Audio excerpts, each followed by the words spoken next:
Okay, so let's see. Where do we begin? Who the hell are you talking to?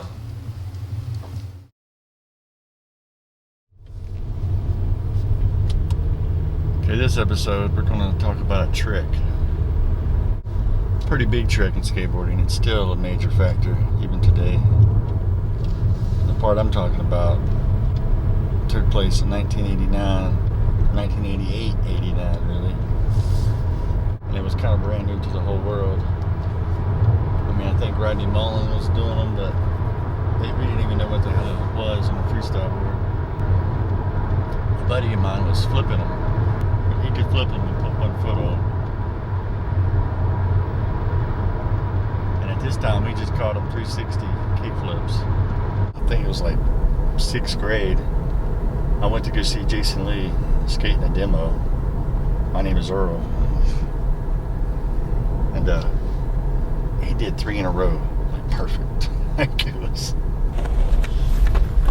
And that was it. We were all in love. And I'm not the only one, so there's nothing real special about me. But as far as my age and size, I was probably the only one.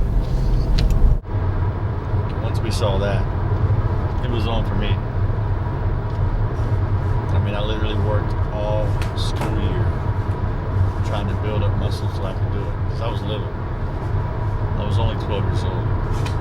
So I even would work out, like, just the certain routines I would do during my day, like with gym class, just run on my tippy toes to try to build my calf muscles up so I could do this trick. My last day in school, I had this lawn train at my house, and I landed one off the lawn train and rode away. But to me, that didn't count. You had to be able to do it on flat ground, and not only could you have to do it on flat ground, you got to ride away smooth, because I could stick my feet on them, but I couldn't ride. They would just stop. It took probably until that summer, midsummer, probably around July, before I actually landed them and rode away. I could do them. And then as soon as I did them, the older kids hated me. One dude called me a trick stealer and made me leave. So I had to go to another spot to actually finish the job and really get them down. Which that's how skateboarding was back in the day. There was no encouragement. You don't have a crew. Even if you got a crew, your crew's still at war with each other. Which is funny though. But once I landed that trick and I could do it, now some other buddies that are my age, maybe a year or two older, they could do it too. They learned it like within like a couple days or a week after I did.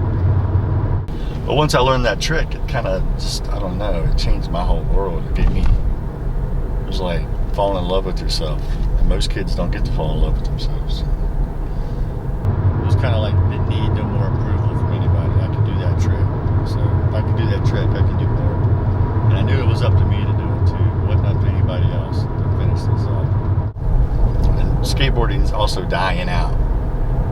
Like, so in about the next 6 months, no one really skated anymore.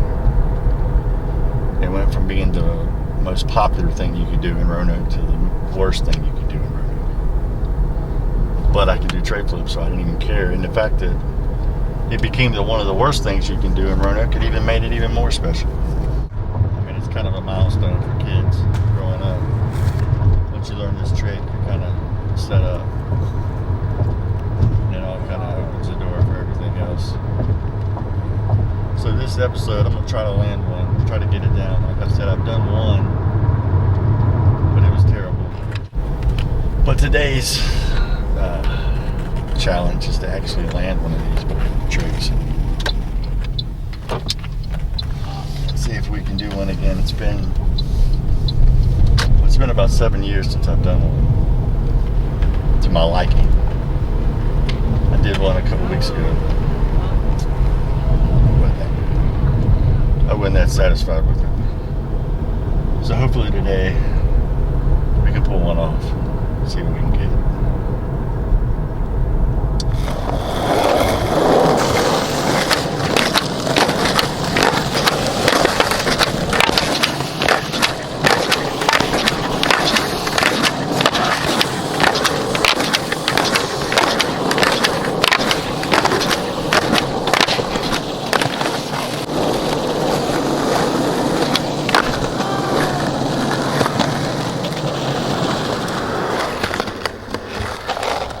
There was. Fucking perfect.